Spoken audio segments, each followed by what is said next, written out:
Bukod sa talagang grabe na yung propaganda ng mga DD sheets na to. Sobrang grabe ang kanilang black propaganda, mga kaibigan, ha? Alam niyo ba, meron pa silang black propaganda, mga kaibigan, sa rally na ginawa.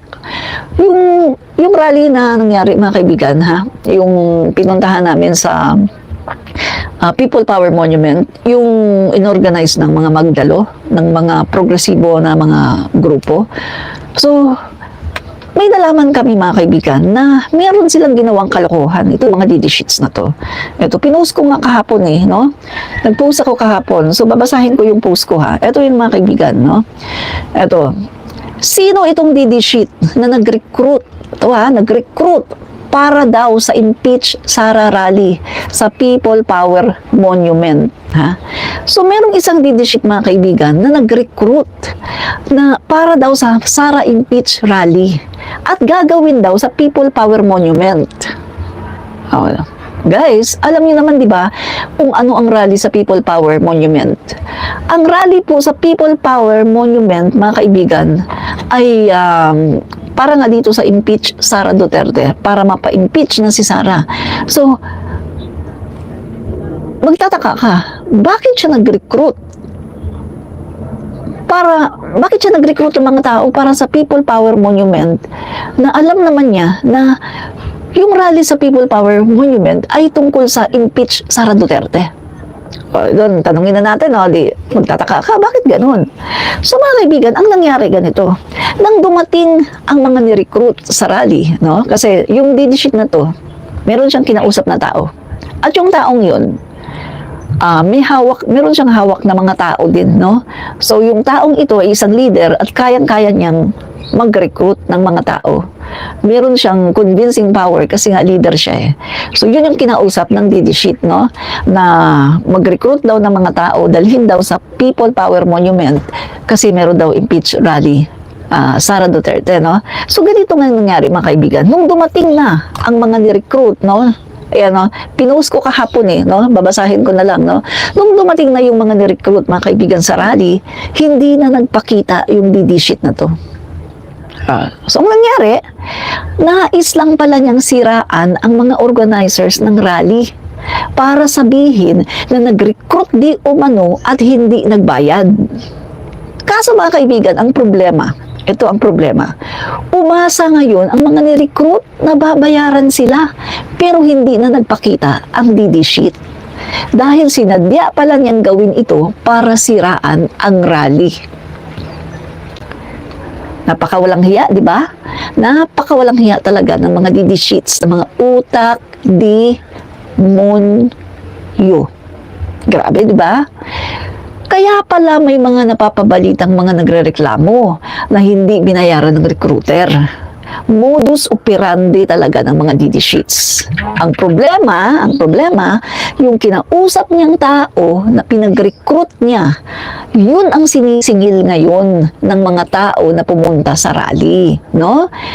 Pero wala siyang maibigay dahil sabi di umano ng DD sheet na to na sa venue niya ibibigay ang bayad. Kaya, mga kaibigan, sa susunod, huwag magpapabudol. Titiyakin nyo kung sino ang kausap nyo. Kailangan tiyakin nyo. Kunin nyo ang number. Anong cellphone number mo? Ano ba address ng bahay mo? Sino ka ba? Picturean mo na rin. No? Para nang sa ganun, hindi ka matakbuhan. Kita mo yan, tinakbuhan siya ng DD sheet. Ang problema, siya ang sinisingil ng mga tao na kasama niya. O, yan ang sinasabi ko sa inyo, no? So, kumbaga, mga kaibigan, kapag rally lang talaga. Kailangan, totoong gustong pumunta ng tao doon, huwag mag-attempt na maghakot. Yan tuloy, nabudol kayo ng DD sheet. Yan ang ginawa ng DD sheet, para sirain talaga ang rally. Para sabihin, ay, naghahakot kayo. Yun pala, sila naman pala ang gumawa. Diba?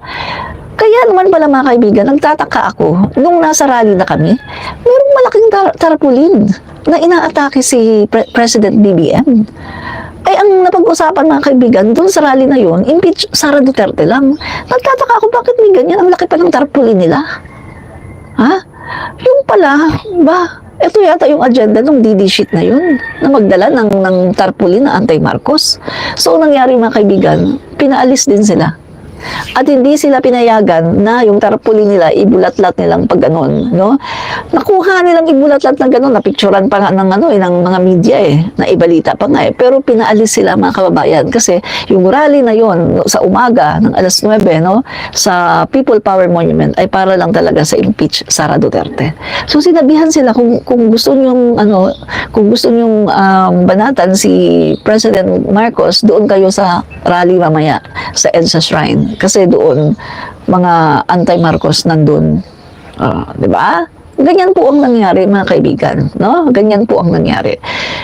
Talagang grabe ang paninira nila sa Marcos administration. Kaya tama talaga yung sinasabi, no, ni Senate President Chis Escudero.